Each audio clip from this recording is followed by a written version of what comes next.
Hall of Famer at isa sa mga tinuturing ng GOAT ng NBA. Ng Lakers player na si LeBron James, napamahal daw sa kanya ang mga Filipino. Paniguradong ikakatuwa ito ng mga LeBron Pinoy fans. At may plano kayang bumisita ulit ito sa ating bansang Pilipinas? Isa-isay natin yung pag-usapan para sa ating video na ito.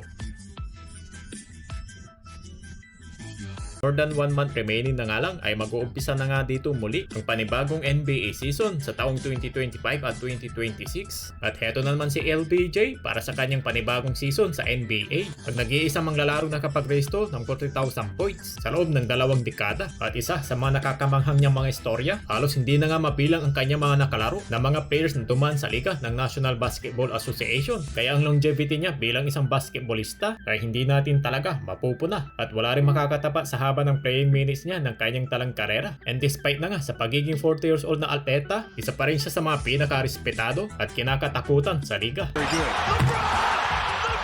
At maraming mga NBA fans ay siya ang tinuturing na greatest of all time sa liga. At umabot pa nga sa puntong kahit ang team ng USA na puno ng mga batang talento ay sa kanya pa rin dito umaasa, hindi ba? Kaya hetong 40 years old na atletang si LeBron James, imagine nyo, nakakapagdomina pa rin sa NBA. Marami sa mga kaedaran ni LeBron James ay retirado na. Kung hindi man, ay nandun na sa bench nagpapahinga. Naintindihan naman natin dahil epekto na nga ito ng siglo ng kanilang pagtanda. Pero yung nga lang, wala ata sa vocabulary ni LBJ yung mga klaseng galitong mga salita. Dahil sa NBA ay marami pa rin siya ditong pinapahiya. At sa lahat namang lalarong umabot sa kanilang 21st season, si LeBron lang naman ang may pinakamaraming na puntos na nabaon. Kahit pagsamasamahin mo pa lahat ng scoring ng mga nakasabay ni LeBron, hindi pa rin ito aabot ng kanyang mga puntos na naipon. At ang record na yan ay isa sa mga pinakamaraming achievement ni LeBron James. At sa dami ng NBA players ngayon na sikat at papasikat pa lang, ay tiyak na hindi malilimutan o hindi makakalimutan ang mga lalarong ito na grabe dito ang kanyang ligasiya na itinatak niya sa mga fans at pinakamalaking liga ng basketball sa mundo na NBA. Haters ka man o fans ni LeBron, ay may isang bagay lang ditong sigurado. Kapag nawala na nga itong si King James sa NBA, ay siguradong bahagya ditong bababa ang kompetisyon. Maliban na nga lang kung may papalit na nga rin ditong manglalaro ng katulad ng isang klaseng karisma ni LBJ. At para naman dito sa kanyang mga Pinoy fans, ay siguradong nakakataba ito ng puso. Nang dahil na nga sa dami ng mga fans ng King James sa mundo, ay isa ang mga Filipino na tumatak dito sa kanyang isipan. Sa naging pagbisita na nga LeBron sa China para sa promotion ng bagong niyang inilabas na signature shoes, ay may bagay nga itong sinabi sa kanyang interview na tiyak na ikakatuwa nga ito ng mga Pinoy NBA fans at lalo na syempre sa mga LeBron James fans. At eto ay pakinggan natin dito ang kanyang mga sinabi. My relationship with the Philippines and Manila,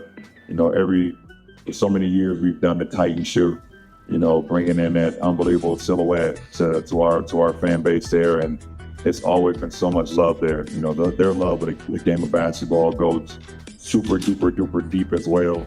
And every time I visit there, or the times I've been there, there's always been so much love, and I just always try to, and it's been awesome. It's been awesome.